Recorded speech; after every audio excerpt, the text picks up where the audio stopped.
एक दिन भगवान श्री कृष्ण जी रानी सत्यभामा के साथ में द्वारका में अपने सिंहासन पर विराजमान थे। उसी समय गरुड़ जी महाराज और सुदर्शन चक्र ये दोनों भगवान के सेवा में विराजमान थे। तभी हंसी मजाक के सिलसिले में व्यंग भाव से रानी सत्यभामा जी ने भगवान श्री कृष्ण जी से कहती हैं कि हे प्रभु, एक बात बताएं कि जब आप त्रेता युग में भगवान रामचंद्र जी का अवतार लिए, उस समय सीता जी क्या हमसे भी सुंदर थी? भगवान श्री कृष्ण जी मंद मंद मुस्कुरा रहे हैं। तभी गरुड़ जी टपक पड़े और गरुड़ जी कहते हैं कि हे प्रभु, हमने आपको तीव्र गति से हर जगह पहुंचाने का प्रयास किया है। जहां आपका आदेश हुआ है वहीं सबसे तीव्र गति से चलने में मैं सफल रहा हूं। तो क्या इस संसार में हमसे भी तीव्र गति से चलने वाला कोई पशु पक्षी या जीव जंतु है? ये बात सुनकर भी भगवान श्री कृष्ण जी मंद मंद मुस्कुरा रहे हैं। तभी सुदर्शन चक्र जी से नहीं रहा गया और सुदर्शन चक्र जी कहते हैं कि हे प्रभु, अनेकों लड़ाई में हमने आपको विजय श्री दिलाई है, तो क्या हमसे भी बलवान, बलशाली और तीव्र गति से प्रहार करने वाला कोई है? भगवान मुस्कुराते हुए इस बात को समझ जाते हैं कि इन तीनों के मन में अहंकार हो गया है। रानी सत्यभामा के मन में सुंदरता का अहंकार है, गरुड़ जी महाराज के मन में तीव्र गति से उड़ने का अहंकार है और सुदर्शन चक्र को अपने बल पर अहंकार हो गया है। भगवान ने गरुड़ जी महाराज से कहा कि जाओ, हनुमान उस जंगल में बैठे हैं, हनुमान के पास जाओ और उनसे कहना कि आपके श्री रामचंद्र जी माता सीता के साथ में द्वारकापुरी में पधारे हैं और आपसे मिलना चाहते हैं। आपको तत्क्षण बुलाया है, तुरंत बुलाया है, आप चलें। गरुड़ जी महाराज आदेश का पालन करते हुए तुरंत उड़ते हैं और जाते हैं हनुमान जी महाराज के पास।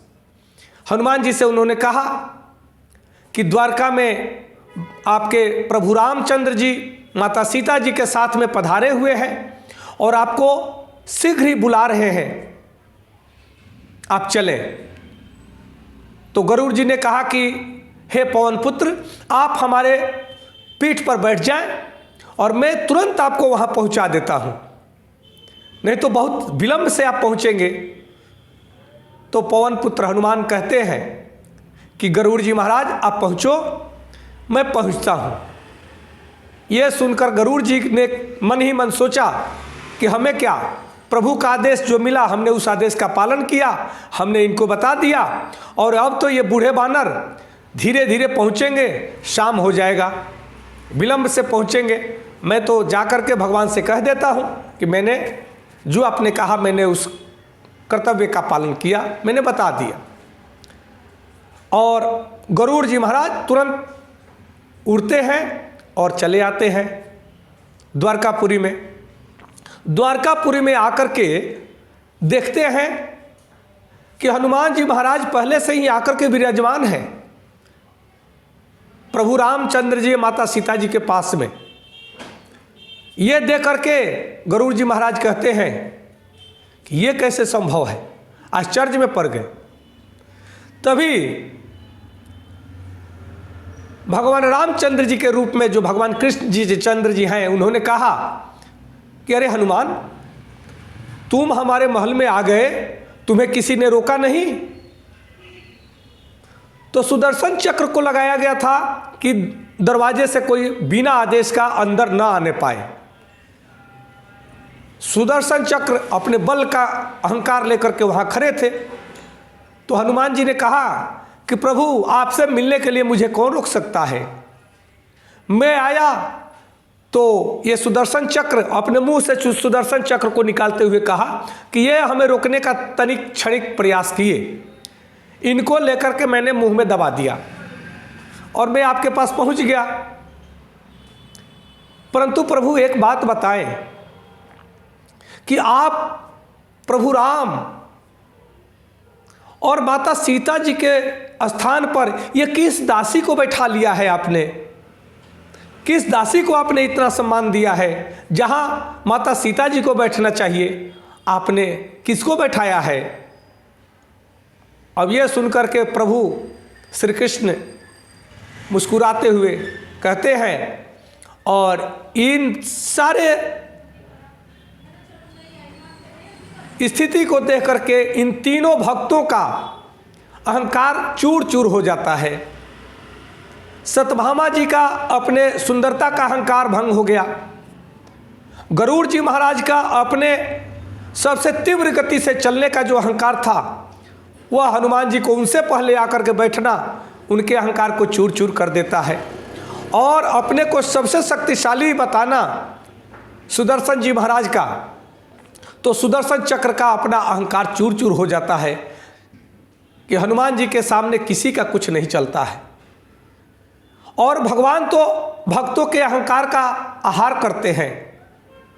कभी भी भगवान नहीं चाहते कि हमारे किसी भक्त के मन में अहंकार हो, और अगर किसी भक्त के मन में अहंकार होता है तो उस अहंकार को नष्ट करना भगवान अपना परम कर्तव्य समझते हैं। इसलिए इस संसार में किसी भी अहंकार में रहने की आवश्यकता नहीं है। किसी प्रकार का अपने अंदर अहंकार पालने की आवश्यकता नहीं है कि हमसे बेहतर कुछ नहीं हो सकता, हमसे बेहतर कोई नहीं हो सकता, हम अच्छे हैं, ये आत्मविश्वास की बात है। परंतु हम ही अच्छे हैं, यह अहंकार की बात है। इसलिए हम बलवान हैं, हम ज्ञानी हैं, यह आत्मविश्वास की बात है। परंतु हम ही ज्ञानी हैं, हम ही बलशाली हैं, ये तो अहंकार की बात है।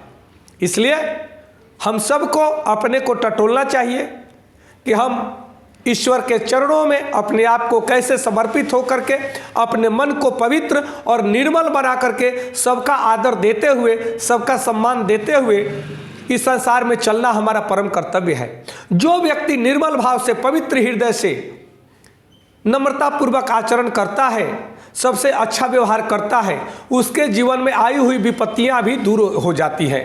उनके ऊपर प्रभु श्री रामचंद्र जी का, प्रभु श्री कृष्ण चंद्र जी का और भगवान शिव का असीम कृपा बरसती है। नमस्कार, धन्यवाद, जय श्री कृष्ण।